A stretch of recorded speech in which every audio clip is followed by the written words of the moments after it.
안녕하세요. 11월 11일 데일리 포커스 진행의 신예지입니다. 먼저 헤드라인을 통해 주요 이슈 짚고 넘어가 보도록 하겠습니다. 첫 번째 헤드라인입니다. 스타벅스에 이어 버거킹도 중국 지분을 매각하게 됩니다. 현지 시장 최적화를 위한 전략적인 계약이라는 게 표면적인 이유지만 결국 중국 사업의 한계를 느낀 글로벌 브랜드의 탈중국화가 가속화되고 있는 것입니다. 11일 이차이 차이랜서 등 중국 현지 매체에 따르면 중국의 사모펀드 CPE는 버거킹 차이나의 모 회사인 레스토랑 브랜드 인터내셔널과 전략적 협력 계약을 체결하고 합작회사를 설립하겠다고 발표했습니다. 글로벌 외식 브랜드들이 중국에서 잇따라 후퇴하는 이유는 현지 할인 경쟁 등에서 제대로 된 수익을 내기가 어려워지는 환경 요인으로 분석됩니다. 다음 헤드라인입니다. 오후 2시 맥주 한 잔 콜, 벌금 45만 원 폭탄 맞는 이곳. 태국 정부가 음주로 인한 사회 문제를 줄이기 위해 주류 규제를 대폭 강화했습니다. 이에 따라 낮 시간대 술을 마시다 적발되면 판매자뿐 아니라 소비자, 외국인, 관광객도 형사처벌을 받게 됩니다. 지난 8일 홍콩 사우스 차이나 모닝포스트에 따르면 태국 정부는 이날 개정된 주류 개정법을 시행했습니다. 새로운 규제의 핵심은 주류 판매 금지 시간에 술을 마신 사람에게도 벌금을 부과한다는 것입니다. 위반 시 소비자에게 최소 1만 바트, 한화 약 45만 원의 벌금이 부과되며 관광객에게도 예외가 아닙니다. 태국의 주류 판매 금지 시간 제도는 1972년 과음으로 인한 사회적 부작용을 줄이기 위해 도입됐습니다. 다만 호텔과 관광지 인증시설, 국제선 항공편이 운항되는 공항 내 매장은 예외로 유지되기로 했습니다. 다음 헤드라인입니다. 호암과 리움미술관을 운영하는 삼성문화재단이 2025 메세나 대회에서 대상을 수상했습니다. 한국메세나협회는 11일 웨스틴조선 서울에서 한국 메세나 대회를 열고 삼성문화재단의 대통령 표창인 메세나 대상을 수여한다고 밝혔습니다. 한국 메세나 대회는 기업과 예술계가 한자리에 모여서 상생을 도모하고 예술 후원에 대한 사회적 관심을 위해 마련된 자리로 올해로 26회째를 맞았습니다. 올해 대상의 영예를 받은 삼성문화재단은 1965년 창립 후 60년간 우리나라 예술 발전을 위해 꾸준히 메세나 활동을 이끌고 있습니다. 국내 최초 살인미술관인 호암미술관을 1982년 개관해 국보급 미술품과 독창적인 전시를 선보이며 높은 예술 향유 기회를 제공하고 문화유산 보존 연구에도 힘쓰고 있습니다. 2004년에 개관한 리움미술관은 세계적인 수준의 컬렉션과 기획 전시를 선보이며 우리나라를 대표하는 기업 미술관으로 자리매김하고 있습니다. 이어서 미디어 포커스 시간입니다. 기후환경부가 2035년까지 2018년 순배출량 대비 온실가스를 53%에서 61%가량 감축하겠다고 밝혔습니다. 기후부 김성환 장관은 10일 서울 정부종합청사 별관 브리핑실에서 탄소중립녹색성장위원회에서 심의 의결한 2035 국가 온실가스 감축 목표와 제4차 계획기간 배출권 거래제 할당 계획을 발표했습니다.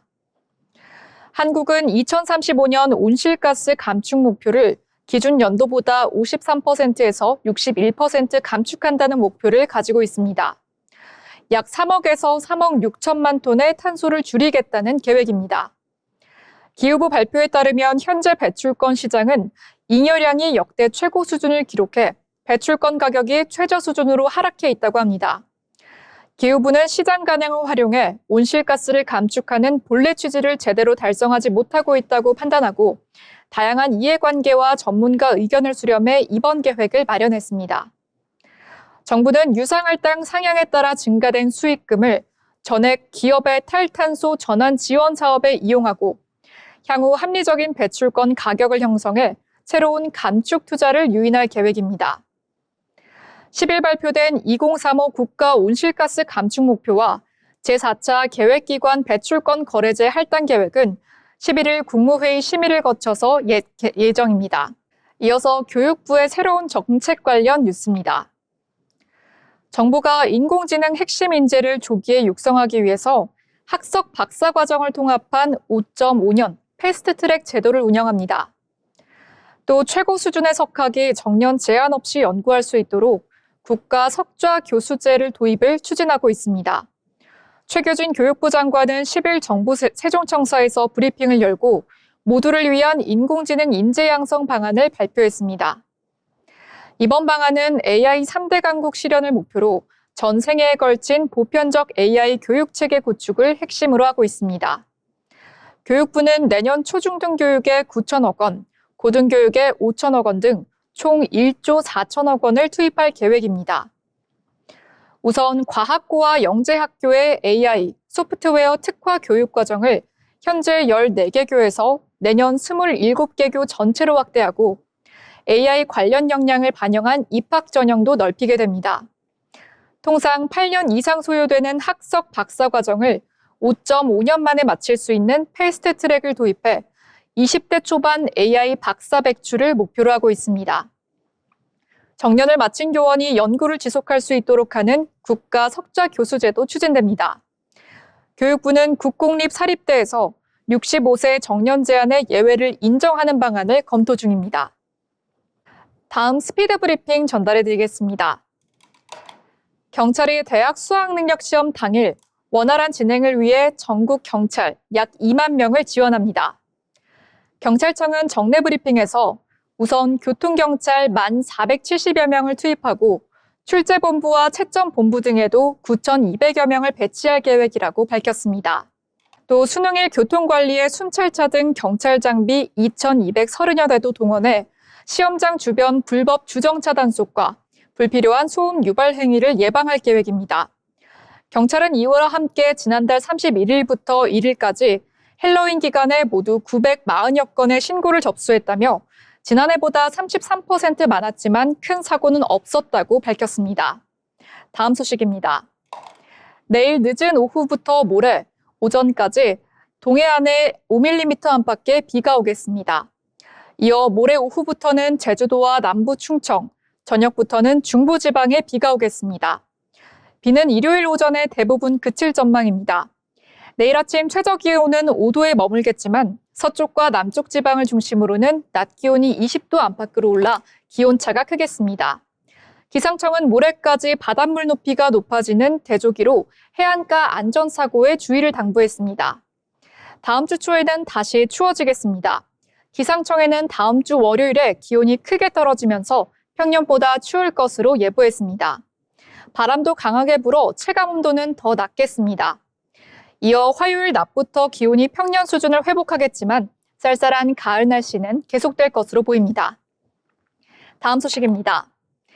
아시아나항공이 내년 1월 14일부터 인천국제공항 제1여객터미널에서 제2여객터미널로 이동합니다. 내년 1월 14일 오전 0시를 기준으로 모든 아시아나항공 운항편은 이 터미널에서 출발하고 도착합니다. 이에 따라 한진그룹 산하 항공사가 모두 이 터미널에 모이게 됩니다. 앞서 에어부산은 지난 7월 29일부터 에어서울은 9월 9일부터 이 터미널에서 여객을 맡고 있습니다. 오는 2027년 이후 대한항공과 아시아나항공의 완전한 결합과 진에어, 에어부산, 에어서울이 합쳐지는 통합 진에어를 준비하는 차원으로 알려졌습니다. 이달 초순 우리나라의 수출이 주력 품목인 반도체 등의 호조에 힘입어 지난해 같은 기간보다 증가했습니다. 관세청은 이달 1일부터 10일까지 수출액이 158억 달러로 지난해보다 6.4% 늘었다고 집계했습니다. 조업 일수를 고려한 하루 평균 수출액은 22억 6천만 달러로 역시 6.4% 상승했습니다. 품목별로 보면 주력 수출 상품인 반도체가 17.7%, 승용차가 16.2%로 두 자릿수의 증가율을 보였습니다. 반면 석유 제품과 무선 통신기기 등은 크게 감소하는 모습을 보였습니다. 이것으로 오늘의 스피드 브리핑 마칩니다. 이어서 소라윤 캐스터 연결해서 오늘의 신문 브리핑 이어가 보겠습니다.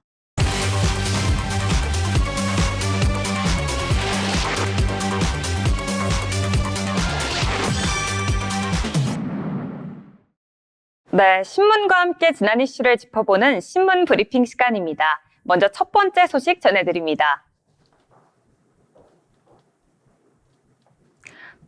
탄소 배출 규제 강화, 산업계 비상등이라는 소식입니다. 정부가 2035년까지 온실가스 배출량을 2018년 대비 최고 61%까지 감축하는 상향 목표안을 사실상 확정하면서 산업계 전반에 비상등이 켜졌습니다. 전기차 전환 속도 조절을 모색하던 완성차 업계와 수소 환원제철 상용화가 아직 초기 단계인 철강업계는 감축 목표 달성을 위한 구조전환 압박에 직면하게 됐습니다. 제조업 기반의 국내 산업 구조에서 감축 목표 상향은 설비 투자, 공정 전환, 공급망 재편 등 연쇄적 대응을 요구할 전망입니다.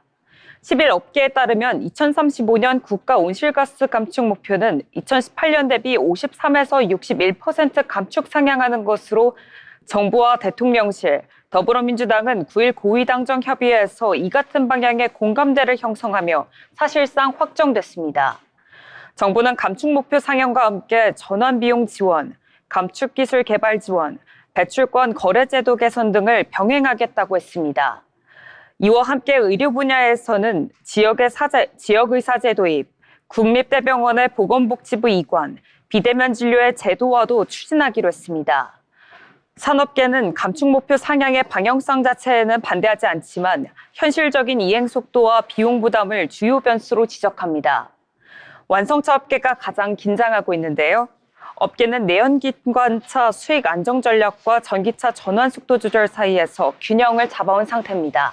다음 소식 전해드립니다. 토요타 수명 40년 자동차용 전고체 배터리 개발이라는 소식입니다. 토요타는 2027에서 2028년 차량에 전고체 배터리를 도입할 계획이라고 밝혔습니다.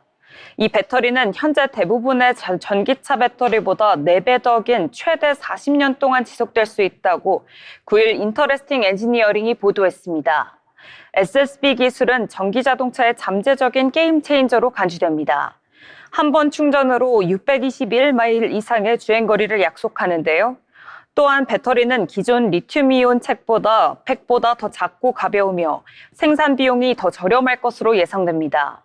지난 10월 토요타는 스미토모 메탈 마이닝과 제휴해 차세대 EV 기술을 위한 짱극자를 대량 생산하는 등 전고체 배터리의 획기적인 발전을 예고했습니다. 전고체 배터리는 가연성 액체 전해질을 고체 전해질로 대체해 안전성, 에너지 밀도, 수명을 향상시킵니다. 더 작고 더 강력하며 충전 속도가 빨라져 과열 위험이 줄어듭니다. 이러한 개선은 더 긴 주행거리와 더 빠른 충전을 약속하며 생산 장애물이 해결되면 솔리드 스테이트 기술은 광범위한 EV 채택의 핵심 후보로 자리매김합니다. 토요타는 새로운 SSB가 동력을 공급하는 차량보다 오래 지속될 수 있어 배터리 재사용 가능성을 제공하고 시간이 지남에 따라 더 높은 초기 비용을 가치 있게 만들 수 있다고 말합니다. 카 엑스퍼트에 따르면 도쿄에서 열린 재팬 모빌리티 쇼에서 회사 관계자는 이 기술이 처음에는 비용이 많이 들 것이며 비용 절감은 공급과 생산 공정에 따라 달라질 것이라고 강조했습니다. 배터리는 현재 EV팩보다 4배 더 오래 지속돼 소유자에게 더 큰 장기적인 가치를 제공할 것으로 예상됩니다. 처음에는 전고체 배터리의 가격이 상당히 높아질 것으로 예상되지만 시간이 지남에 따라 하락할 것으로 예상됩니다. 수명이 길기 때문에 여러 차량에서 잠재적으로 두세 번 재사용할 수 있습니다. 기존 리튬 배터리는 일반적으로 약 10년 동안 용량의 90%를 유지하는 반면 전고체 배터리는 최대 40년 동안 용량의 90%를 유지하도록 설계됐습니다. 이러한 확장된 내구성은 기존 배터리 4개에 해당하는 수명을 달성하는 데 전고체 배터리 1개만 필요하기 때문에 생산 시 탄소 배출량을 줄입니다. 다음 소식 전해드립니다. 저축은행 M&A 입단 결실, 수익성, 건전성 회복 탄력이라는 소식입니다. 저축은행 업계의 구조조정이 본격화되고 있습니다. 지난 반년 새 SBI 저축은행, 라온 저축은행, 상상인 저축은행 등 굵직한 인수합병이 잇따라 성사된 데 이어 최근 자산 5위권의 에큐원 저축은행까지 매물로 등장하면서 시장 재편 속도가 빨라지고 있습니다. 금융당국의 규제 완화로 M&A 문턱이 낮아진 가운데 부동산 프로젝트 파이낸싱 위기 이후 저축은행의 수익성과 건전성 회복이 기대되고 있습니다. 10일 금융권에 따르면 최근 저축은행 업권의 구조조정이 활발해지면서 최상화 움직임이 본격화되고 있습니다. KBI그룹은 지난 7월 경북 구미에 영업권을 둔 라온저축은행을 인수한 데 이어 10월에는 상상인 저축은행을 추가로 인수하는 주식 매매 계약을 체결했습니다. 거래 금액은 1,107억 원 규모로 금융당국의 대주주 적격성 심사를 거치면 인수가 마무리될 예정입니다. KBI그룹은 전선 자동차 부품 중심의 제조업 기반 중견 기업으로 이번 인수를 통해 25년 만에 금융업에 복귀했습니다. 이보다 앞서 교보생명은 지난 4월 업계 1위인 SBI저축은행에 지분 50%의 일주를 더한 부분을 9천억 원에 인수하기로 결정했습니다. 교보생명은 내년 상반기 자금 집행을 마치고 SBI홀딩스로부터 지분을 단계적으로 인수할 계획입니다. 전통금융지주가 아닌 중견기업들이 잇따라 저축은행 시장에 진입하면서 업권 간 경계가 허물어지고 있습니다. 최근에는 유럽계 사모펀드 EQT 파트너스가 보유 중인 에큐원 캐피털과 에큐원 저축은행을 매각하기로 하면서 연내 1조 원대 거래가 성사될 가능성이 높습니다. 매각 주관사는 UBS증권과 CT글로벌마켓증권이 맡았습니다. 에큐원저축은행의 자산 규모는 5조 3,698억 원으로 업계 5위 수준이며 상반기 순이익은 98억 원, 고정 이하 여신 비율은 6.4%로 업계 평균보다 낮습니다. 에큐원캐피탈 역시 6월 말 기준 총자산 4조 162억 원, 순이익 243억 원을 기록하며 우량 매물로 평가됩니다. 수도권에 기반을 둔 만큼 금융지주사, 국내외 PEF, 중견기업 등이 인수전에 참여할 것으로 예상됩니다. 저축은행 업계의 실적 개선세도 뚜렷합니다. 저축은행 중앙회에 따르면 79개 저축은행의 올해 상반기 순이익은 2,570억 원으로 지난해 상반기 3,958억 원 적자에서 흑자 전환했습니다.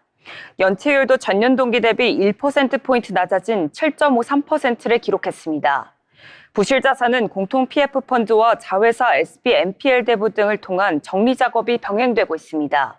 업계 관계자는 최근 저축은행들의 수익성과 재무 구조가 개선되면서 투자자들의 관심이 빠르게 돌아오고 있다고 말했습니다. 다음 소식 전해드립니다. 미국 투자자들이 테크와 인공지능에 집중된 일본 주식을 점점 더 많이 사들이고 있다고 골드만삭스 그룹이 밝혔습니다. 미국 주식 대비 일본의 압도적 수익률에 이끌린 것이라고 10일 블룸버그 통신이 보도했습니다. 골드만삭스의 브루스 커크 일본 주식 수석 전략가는 미국 자금 유입이 아베노믹스 이후 가장 빠른 속도로 증가하고 있다고 말했습니다. 미국 투자자들의 일본 주식 적극 참여는 2022년 10월 이후 최고 수준이라고 커크는 말하며 미팅 요청을 자주 받는다고 덧붙였습니다. 미국 자금 유입은 올해 달러 기준 일본 주식의 강력한 성과를 반영합니다. 엔화의 2.5% 상승과 다카이치 사나이 총리의 친경기 부양 정책이 주도한 새로운 낙관론에 힘입었습니다.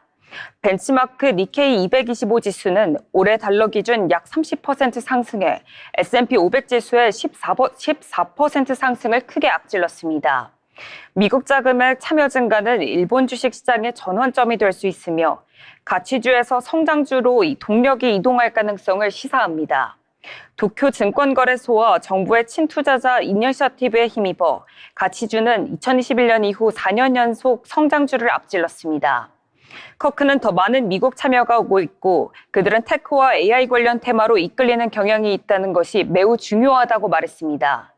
커크는 글로벌 투자자들의 일본 주식 순 포지션이 아베노믹스 정점과 비교해 여전히 가볍기 때문에 추가 매수 여지가 있어 외국 자금 유입이 더 증가할 것으로 보고 있습니다. 글로벌 투자자들의 지속적인 다각화 필요성이 그 추세를 유지할 가능성이 높다고 그는 말했습니다.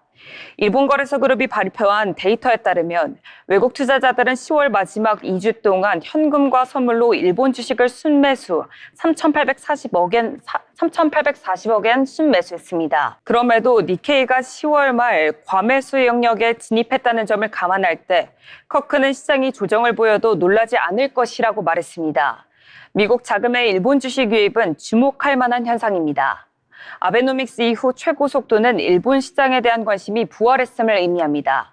전문가들은 일본 주식의 달러 기준 30% 수익률이 미국 투자자들을 끌어들이고 있다며 S&P의 14% 대비 압도적인 성과라고 분석했습니다. 테크와 AI 주식 집중은 글로벌 트렌드를 반영합니다. 미국 투자자들이 익숙한 섹터에서 기회를 찾고 있습니다. 한 시장 전문가는 미국 투자자들이 일본의 반도체와 AI 관련 기업에 주목하고 있다며 글로벌 기술주 랠리의 연장선이라고 말했습니다. 다음 소식 전해드립니다. 중국발 필로폰 원료 밀 수출 폭증, 아시아와 태평양 마약 쓰나미 공포라는 소식입니다. 아시아와 태평양 지역의 사상 최대의 위기, 필로폰 확산 위기에 직면했습니다. 이 위기는 중국 제조업체들이 필로폰의 주원료인 전구체 화학물질을 대규모로 미얀마 군벌 세력에서 밀 수출하는 데서 비롯됩니다. 워싱턴 포스트의 최근 보도에 따르면 2023년 동남아시아와 동아시아에서 압수된 필로폰 양은 236톤으로 최고 기록을 경신했는데 이는 직전해보다 24%나 급증한 수치입니다. 전문가들은 중국발 원료가 없었다면 이 같은 필로폰의 산업적인 대량 생산은 불가능했다고 분석합니다. 유엔 마약범죄사무소는 필로폰 생산의 주요 근원지가 중국 국경과 맞닿아 있는 미얀마 동부 샨주라고 말합니다. 이 지역은 소수민족 반군과 군벌 세력의 통제 아래 있으며 특히 미국이 마약 밀매 조직으로 지정한 와주연합군이 가장 강력한 세력입니다. 존 코인 호주 전략정책연구소 국가안보프로그램 국장은 중국의 산업 기반과 조직 범죄가 없었다면 동남아시아에서 벌어지는 필로폰의 산업적 생산은 불가능했을 것이라고 지적했습니다. 2021년 미얀마 군부가 쿠데타로 민주적으로 선출된 정부를 전복하며 내전 상태에 돌입하자 마약 단속 노력이 약화하고 공식 경제가 붕괴했습니다. 이로써 UWSA 및 중국 파트너에게는 황금기가 시작됐습니다. UNODO에 따르면 아시아 태평양 일부 지역에서 결정한 필로폰의 소매 가격은 2021년 이후 절반으로 떨어졌음에도 순도는 안정적으로 유지되는데 이는 공급 과잉을 나타내는 명확한 신호라는 주장입니다. 워싱턴 포스트의 조사 보고서와 법 집행 문건에 따르면 중국 제조업체들은 합성 마약 생산에 사용될 수 있는 화학물질을 동남아시아의 무법 지역에서 대량으로 운송하고 있습니다. 미국 법 집행 관계자는 펜타닐 제조에 필요한 화학물질 판매로 미국이 제재하거나 기소한 일부 중국 기업이 미얀마에 필로폰 원료를 공급하는 업체와 분명하고 구체적인 연관성이 있다고 언급했습니다. 수사관들은 중국에서 수십 개의 허가받은 회사가 에페드린이나 슈도에페드린 등 필로폰 전구체 성분을 온라인 장터에서 공공연하게 거래하고 있음을 발견했습니다. 이들 회사는 세관 규제를 회피하는 방법을 포함한 통합적인 물류 지원까지 제공합니다. 지금까지 신문 이슈 전해드렸습니다.